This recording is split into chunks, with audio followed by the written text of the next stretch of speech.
Hi, and welcome to Ticket to Life. I am Henry, and I am so happy that you have allowed me to spend time with you today. Pull up a chair, unless, of course, you're driving. Just listen and be safe. We have got a super helpful show today, and we are going to be talking with Phil, and he is going to share his story about his mental health, how it started, how he's been able to handle it, and how he has survived with it, in hopes that he will be able to share this with those of you suffering mental health issues, and to let you know that you are not alone on this part of life's journey.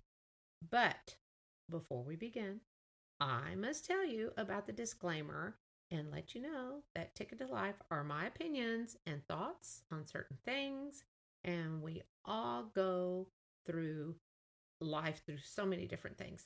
We go through the good, the bad, and the ugly. And I am not a therapist, a doctor, a love guru, or a life coach. Again, these are only my opinions. So, Phil, I cannot tell you how happy I am that you are here along with your beautiful wife, Leah. And just a little note, I know Leah from when we worked together at the elementary school. She was a fifth grade teacher, and I was the admin assistant. And we have stayed in touch with social media, of course, or through social media. But once I learned about Phil, I knew that I had to ask him to come share his story. Now, the interesting part of this is those who suffer from mental health issues are usually women and young adults. And I loved that Phil was sharing his story and not being shy about what he was going through or what he has gone through. And as we know, it is hard for most men to express feelings or what they may be going through. So, who is ready to hear Phil's story? I know I am. And here he is. Welcome, Phil. For one, I'm super excited to share my story. Obviously, I've had my own mental health journey, and I've battled myself really since 2012. And I have decided to really get more public with it here recently, within the past year, because I realize now there's so many people that silently struggle. I say silently struggle because there are so many people that will silently struggle with any kind of mental health issue, mental health problem. You can call it anxiety, you can call it depression. But when it comes to men in general, they don't say anything. And they take that battle and they make it internal and they hold it in. And I used to be the guy that held it in for years and years and years.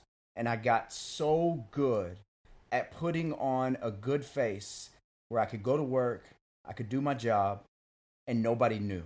Nobody knew that I was dying on the inside. Nobody knew that I was extremely, extremely uncomfortable because I didn't show it.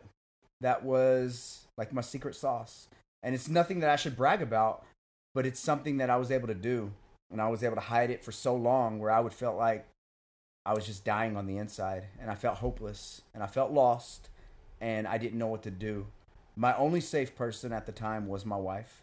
And I dealt with this for years. It goes back to November 2012. I remember the exact day. I think when you experience something that's traumatic in your life, it's something that you'll never forget, and you can go back to the moment that it happened. Because I used to be the guy that did not struggle with anxiety.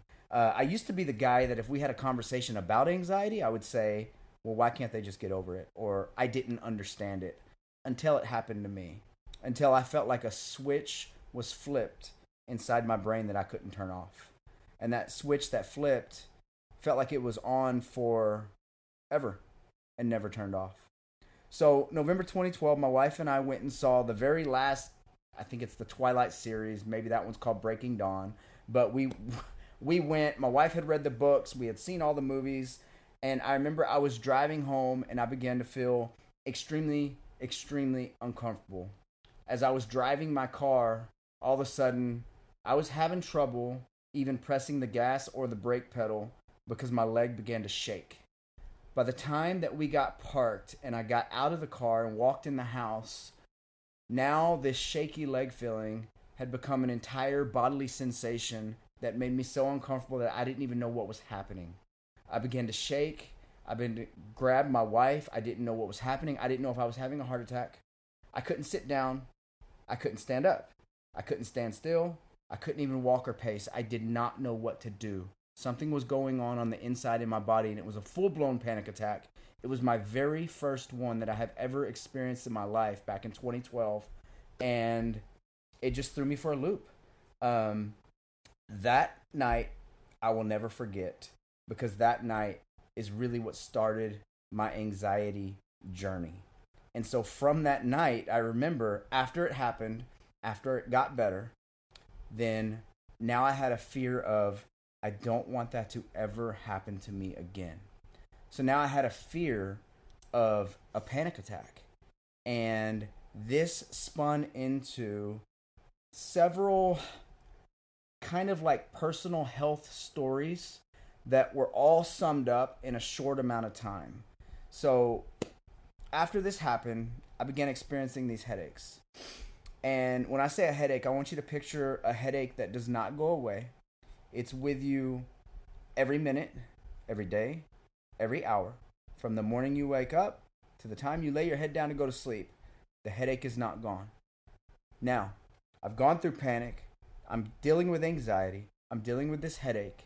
And I began to go to the doctor, questioning, asking questions. What's going on? Several doctor's appointments. They end up ordering a brain MRI for me. And even going to get a brain MRI kind of scared me. Like, I had anxiety about that. I get a brain MRI, and the receptionist called me. It was right before Christmas, and she told me that they need to schedule me to see a neurosurgeon. But I wouldn't be able to make that appointment until after the first of the year.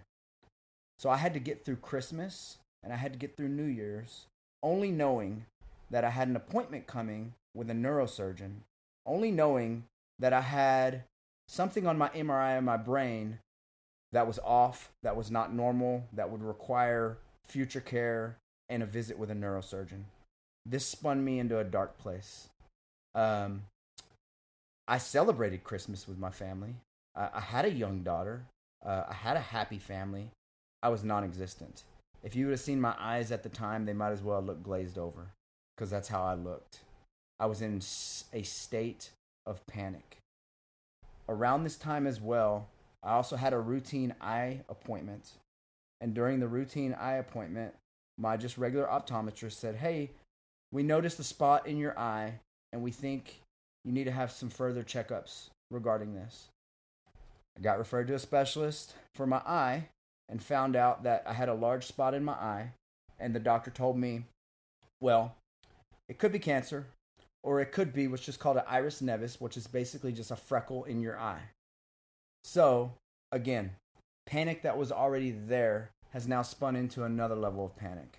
So the switch that I said that flipped on in my brain, that was the anxiety switch, it never turned off. When people talk about anxiety, they talk about a fight, a flight, or a freeze response.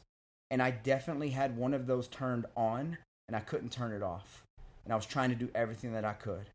If you fast forward to the news from getting the basically the information regarding my brain, and the MRI report that read I had a cyst on the back of my brain, to my neurosurgeon appointment, he basically tells me this is probably something I've had my entire life.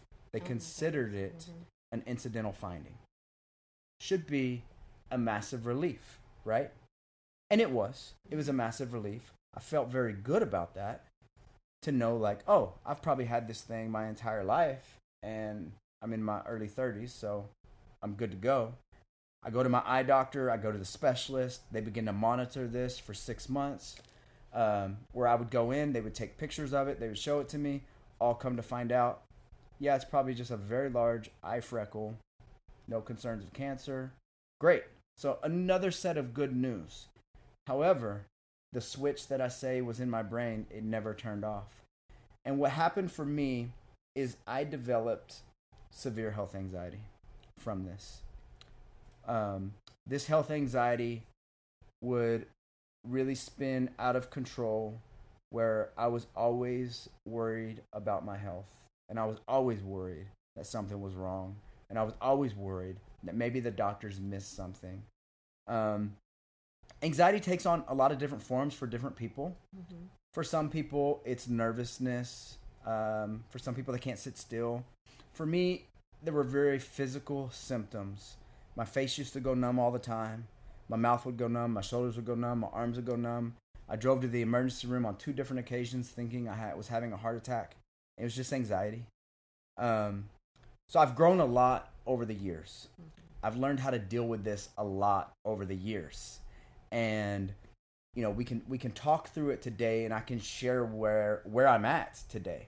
Like, if you go back from 2012 to us being in 2025, I can show and speak to how much growth I've had by going through this. And also to the point of realizing that I'm not the only one. And there's a lot of people that struggle, and they have anxiety, they have depression, they have a silent battle that they've been struggling with, but they're not sure who they can talk to. And that's why I wanted to make my voice be heard. Well, thank you. I mean, that's amazing to me, but I think a lot of this actually is going to help. Just the bits and pieces you have said, like, oh, someone's going to say, oh, wait, that's me. Oh, wait, I have that. So how did this affect you during 2020 and COVID? So that must have been just like... Yeah, absolutely. So now, I mean, from November to 2012, right? Mm-hmm. To then we get COVID in 2020. 8 years have gone by. And throughout this time, I had some counseling. I had been off and on medicines from time to time. Mm-hmm. So sometimes I was on an anti-anxiety, like antidepressant type medication. Mm-hmm. I would take it for a little while, get in a really good place, get to a point where I didn't have to take it anymore. So around the COVID time when the world was just going crazy, right? Mm-hmm. I remember when the statistics were first shared and they were talking about COVID. I mean, those stats of getting it and it leading to like severe illness started off really high. If you remember, they started off really high, and then the percentages came down, and the percentages came down. So whenever I got COVID for the first time, and it was around 2020 that my wife and I both got it, the biggest concern for me, being a health anxiety sufferer, was the fact that these people were having trouble with oxygen, right? The O2 sensors, putting them on their finger, getting a reading. I became a little obsessed with that because I want to make sure that my O2 sensor was reading correctly and that I wasn't having trouble breathing. So I was constantly doing a check for that. So it definitely hit me in the health anxiety realm. But for the most part, through COVID, I was able to get through it pretty well. Because one thing that I did throughout all of this is I focused on what I could control. So if I found out I couldn't control my anxiety, I couldn't control how I felt because I was always uncomfortable. What I could control was my diet, the way that I ate, the way that I took care of myself. And so I really honed in on that. In 2012, at the very beginning of this, I was almost 60 pounds heavier than I am now. Wow. So what I did was I took control of my health and everything that would have scared me, right? My dad had a heart issue when he was 46 years old. And so all of the things that would bother someone that struggles with health anxiety, I said, I'm going to grab control of that. And I'm going to control my eating. I'm going to control my exercise. And I'm going to take really good care of myself. And that paid off. So throughout COVID, even when we did get sick, I would say we handled it pretty well because we were also really taking care of our bodies at the time. That's good because that would have been a scary thing. It was horrible here. But the other thing, if this isn't too personal, how has this affected your marriage and being a dad? How has this, and then I want you to go into how the process of where you are now, how you got here. Absolutely. So, yeah. Okay, so marriage, let me cover that one first because my wife was my only safe place. My wife was the only person that I could be 100% Phil, 100% me. I didn't have to hide. I didn't have to put on a mask, right? So the mask could come off. So in an 8-hour work day, I put a mask on. I'm hiding who I am all day long. By the time I would get in my car after a full work day, I was mentally and physically exhausted. because I was fighting how I truly felt to handle my business, to work and take care of the people who are underneath me, to have the answers when I'm at work. I've been in a management position for a very long time, so I'm used to making decisions and problem solving and being able to, move at a very fast pace. So to do that and feel extremely uncomfortable was a challenge. To get in my car, to come home and to see my wife and to know that that was my safe place. She was my rock and has always been my rock. And the person that I could be me. I didn't have to be anybody else, right? I could be me. And I could look at her in the eye and say, babe, I'm not okay. I don't feel okay. I could cry as a man, right? Mm-hmm. We're brought up, don't cry, don't show emotion. But when you are struggling so bad just to exist and to survive, to have a safe place and a rock that supports you is gold. So that was absolutely amazing. Yeah, she's been amazing. She's been absolutely amazing. So there's that side, and now there's the side of being the dad. So in being the dad, my kids were young. Mm-hmm. 2012, right? So 2012, 2013, 2014, 2015. My kids are still very young at this time. And so I can't express to them like what daddy's going through when it comes to a high level of anxiety. I got to be dad. I've got to be there. And I thought I was, but at the beginning I was not. And there was a turning point at the beginning of my anxiety. My daughter was in, let me think, maybe first grade? My wife's sitting here with me, maybe second grade. Maybe second grade. And I had been going in the room at night and basically entering a state of depression where I was so lost, non-existent, not really eating. She would have to make sure I was eating. If I took a bite of something, I just wanted one bite, that was it. I was in a little bit of a dark hole early on, because I'd never experienced this before. This was so new to me. And I'm a man of faith, right? Like as a man of faith, praying that God would take this away from me and it not going away and me having no control of it, it really crippled me. It really, really crippled me. And so there was parts of me being a dad that I had pulled back from. And I didn't realize it in the moment because I was so lost in my feelings. I didn't realize it in the moment, but I have this napkin today. When my daughter was in the first, second grade, she brought me this little napkin, and it was a handwritten note from her. She saw it. She was concerned with her daddy. And so she wrote on this sheet of paper basically something that says, Dad, I hope you feel better. I pray you're okay. And it was the sweetest thing. Oh, that's so sweet. And she saw it. It was on a Chipotle. It's funny because it's like her favorite place to eat. She's like, I knew it. It's my favorite place to eat. And I did it. Chipotle napkin. It was like, okay, enough is enough for me. Like, this is my little girl, right? So I just flipped all of that where I'm going to be dad. I'm going to be dad, and I am not going to let this affect me being dad. So the story from there to now is now I can share with my kids. My son is 17. My oldest daughter is 19. She's going to be 20. And so they know everything that I want to do with my Instagram page, with my message, with the business, with the Mental Warrior. Mm-hmm. So they support me 100%. And my daughter is actually somebody that struggles a little bit with anxiety. So she can turn to me at any time, and I'm there for her. Oh, that's awesome. Now it's been really neat. Yeah, that's awesome. Well, I think it's great. So do you think that, what do you think the point was that said, I've got this under control? So it was a big thing for me.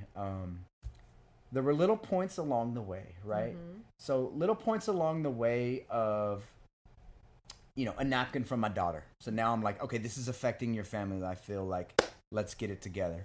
But I remember thinking, like, when you get really fired up and you're like, bring it on, like, it's like an attack mode, right? Mm-hmm. Like, I'm ready to attack this thing, and if anxiety comes, I'm ready to face it. At first, I thought that was the way. Like, I really did. I thought that was the way. Let me tell you why that's not the way. Because you're not always going to feel like attacking, right? You're not always going to feel like fighting. People will speak this way, like, oh my gosh, just fight it. You can do this. Fight it. Fight against it. Bring it on. But you're not always motivated. You're not always up for a fight. Sometimes you're tired. And sometimes you don't want to fight. And so when the symptoms come, maybe it's the day where you're ready to fight and you're like, bring it on. I've been here before. This is just anxiety. And all that self-talk is great. That self-talk is amazing and it will help you. If you can just say to yourself, I've been here before. These are just symptoms. Symptoms are just symptoms and they'll pass. That's great and all. And that works many a times. But sometimes when anxiety comes on strong, your logical brain turns off, right? So everywhere that you found logic no longer exists. And as I'm saying this out loud to my anxiety sufferers and anyone who struggled with anxiety, they're going to understand this. They're going to know, oh my gosh, when my anxiety and my panic comes on so strong, I can't find the logic until the anxiety goes away. And then when it goes away, logical brain comes back and you can say, oh, shoot, okay, in this situation, next time I can do this. You can have those logical conversations. When you are in the middle of panic or the middle of intense anxiety, when I talk about anxiety, I am not talking about nervousness. I'm not talking about people that say you're having anxiety because you're not taking action on something you need to in life, or it's just nervous. No. It's not a nervous energy like before you get up and make a big speech. Like that's a good thing. That is the same level of energy that our bodies have for excitement. When people, that kind of anxiety is the same as excitement. No, I'm talking about like panic, anxiety. Your body is uncomfortable and it is internally doing things and giving you symptoms that you sure as heck didn't ask for. Your logical brain is shut off. So what helped me the absolute most more than anything else is I stopped turning anxiety into a monster. Because for the longest time, it was a monster. Like, I was so uncomfortable. I didn't want to feel that way anymore, right? So if I don't want to feel a certain way, then I'm making it a monster. Like, oh gosh, please no, I don't want to feel that way. This is so bad. You know, the numbness starts again and the tingling and the shaky legs and the sweating and my feet are sweating and my hands are sweating. And it's physiological symptoms that have come on that have made you so uncomfortable that you don't want to have. Well, again, we've made it a monster, right? Mm-hmm. So the big win for me is one word, and that's acceptance. It was huge. It was huge to just be like, I'm anxious right now, and that's okay. My arm is tingly right now, and that's okay. My hands are sweaty right now, and that's okay. I accept it. Now I'm not fighting it. Now it's no longer a monster. Now I'm just calling it for what it is. It's just anxiety, and I accept it, and it's going to pass because it passes every time, right?